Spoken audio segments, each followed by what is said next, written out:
name is Stephanie, and today I thought I would take time to share with you how I like to wear a crescent-shaped shawl. The shawl that I am wearing is the Dotted Rays shawl. The pattern is by Stephen West. And a crescent-shaped shawl is usually pretty long.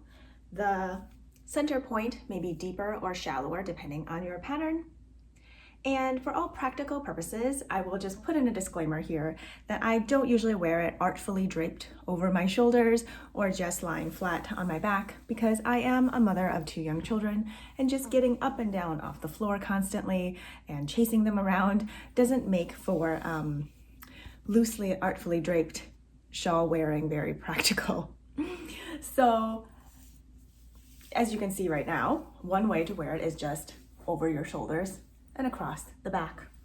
Now also, this doesn't work well if you're washing dishes a lot or using your hands or just getting, potentially dirty or messy, because the ends will be flopping around every which way. But if you're just sitting on the couch, cozying up to a book, that works, right? Now, the way I most often wear it is with the center point in the middle, across the front. I take the 2 ends over my shoulders and bring them back to the front. Now, sometimes I just leave it like this with the ends hanging. I don't like the top to be too tight on my neck, so I'll just give it a little tug and let the front drape, which kind of shows off the color and the patterning nicely in the shawl. If I want it to be a little more secure, I'll just do a little half knot underneath that center part. Now here I can leave the 2 ends just kind of in the center. I can offset them a little bit so they are more on the side, or I can just tuck them into the center and spread out the center drapey part a little bit more. The nice part about wearing it like this, that kind of looks more like a cowl, is that I can tuck it underneath a jacket pretty easily. I can zip up with little bulk. The back of my neck is still covered, and the front of my chest is nice and cozy.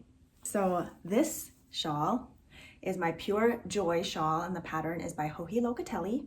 Now this crescent shaped shawl is not as deep as the first one that I shared with you, and it is much, much longer.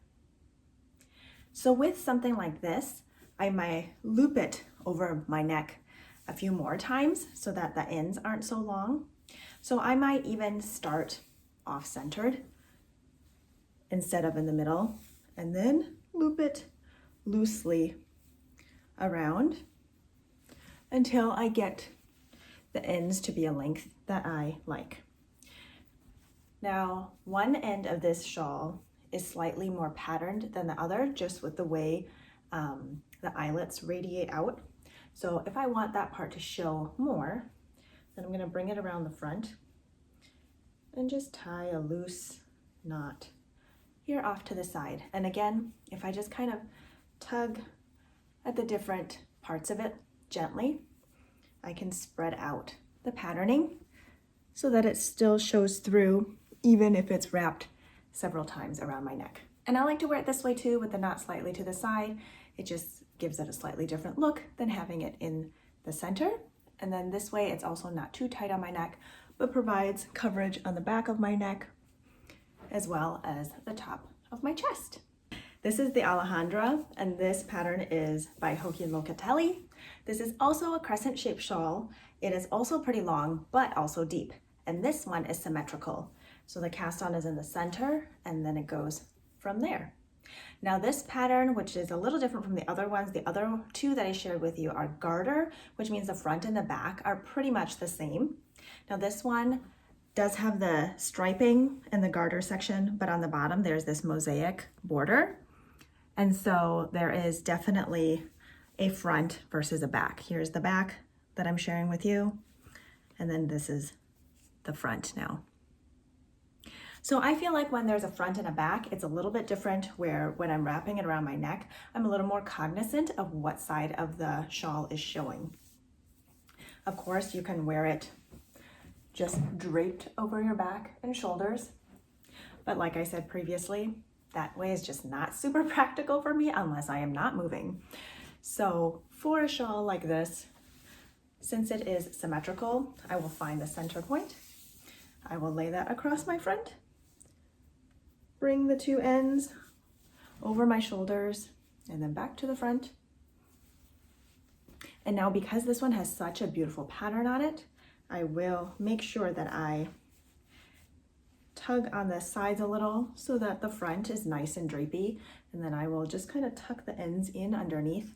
And this is where I may do a little half knot just to keep it more secure underneath. And then to keep the top from flipping out so that the wrong side is out, I will just tuck that in a little bit so that it is wrong sides facing and then the right side is showing. And then this also has a lot of fun fringe at the bottom. So I just want to make sure those are facing out instead of tucked underneath. And then also I wanted to mention that with a shawl that might be a little bit busier like this one, there's movement, there's colors, there's striping and the mosaic color work, that I will wear something that has less patterning on it. So maybe I'll just wear only solids or something neutral, just so that it's not competing with the shawl and not be so busy on my eyes. So that's how I like to pair something that's a little bit busier as an accessory with something that is a little more toned down in my outfit. But to each their own, you can mix and match patterns, mix and match colors as you like. That's just kind of something that I like to do, and it may vary day to day.